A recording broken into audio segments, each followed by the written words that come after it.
जय Shri Jagannath. Welcome to my राउड village farm. जय जगन्नाथ। नमस्ते। भल था समस्ते। आज गोटे बढ़िया टॉपिकटे कहबी 2-3 मिनिट समय भितर भाई मैंने मु भावी निश्चित ये समस्यार समाधान आपण फार्म रे करेंगे। जे आपण जदि छेली पालन करुचंती छेली पालन मुख्य समस्याटी हूँ जदि आपण फुली ग्रेजिंग रे चाष करुचंती बा बुलेकी चरईकी छेली चाष करुचंती तेबे बुलेई चरईकी जदि छेली चाष करुथिबे तेबे तांकर मुख्य समस्या होची जे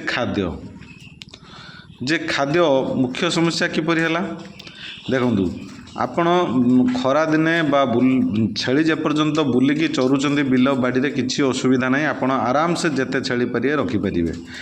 तेबे मुख्य समस्या होची वर्षा दिन आ शीत दिन। वर्षा दिने समस्याटी होची शीत दिन समस्याटी मु परवर्ती वीडियो रे कहिबी किंतु आज मु वर्षा दिन समस्याटी कहबाकू जाउची जे वर्षा दिन होची खाद्यर समस्या। वर्षा दिन खाद्य समस्या होता है जितेबाला वर्षा लगिकी रही है छेली आम 5-10टी छेली जितेबाला रखी था सेतबले किसी आमको जना पड़े ना। जितेबाला छेली आम पाखे 20-30-50 छेली हो जाउछंती बा 100 छेली मात्राधिक छेली होउछंती तेबे आमे खाद्यर अभाव परिलक्षित होता है छेली फार्म रे। तेबे सही खाद्य अभावटी परिलक्षित खाद्य अभाव थिबा फार्म को दूर करने मु आपण मानकु कहबी विनीत अनुरोध करी जे वर्षा दिने आपण छेली पालन करने पूर्वरु गछ किछि लगांतु।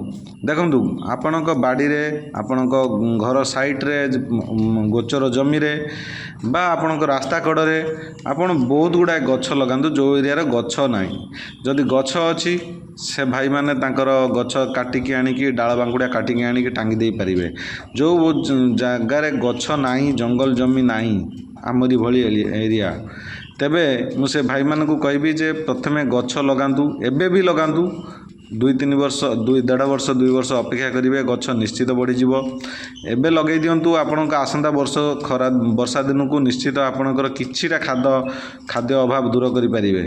तेबे मुख्य समस्या होची जदि वर्षा लगी रहे छेलीटी जदि न खाए से धीरे धीरे दुर्बल आड़क गति करिवो। जदि आपणक छेली बॉडीर दुर्बलता आसीजिवो तेबे वर्षा दिने निहाती कम छेली मानकु ठंडा हबो जेहेतु आपण ग्रेजिंग रे नौचंती।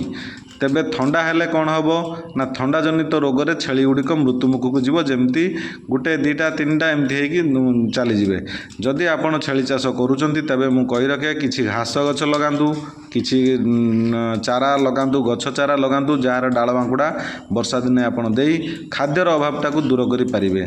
जदि पारुचंती तेबे बुत्ती सेमानक पई जो मुग बुत्ती बिरी बुत्ती बा बादाम बुत्ती एगुड़िक आपण संग्रह करि पारुचंती तेबे करिकि रखिकी सेमानकु खाद्य अभावटे दूर करंतु जहाद्वारा कि ठंडा जनित रोगरू मध्य आपण जेतेबेले मेडिसिन इंजेक्शन दौचंती सेथिरु मध्य आपण भल करि पारिबे।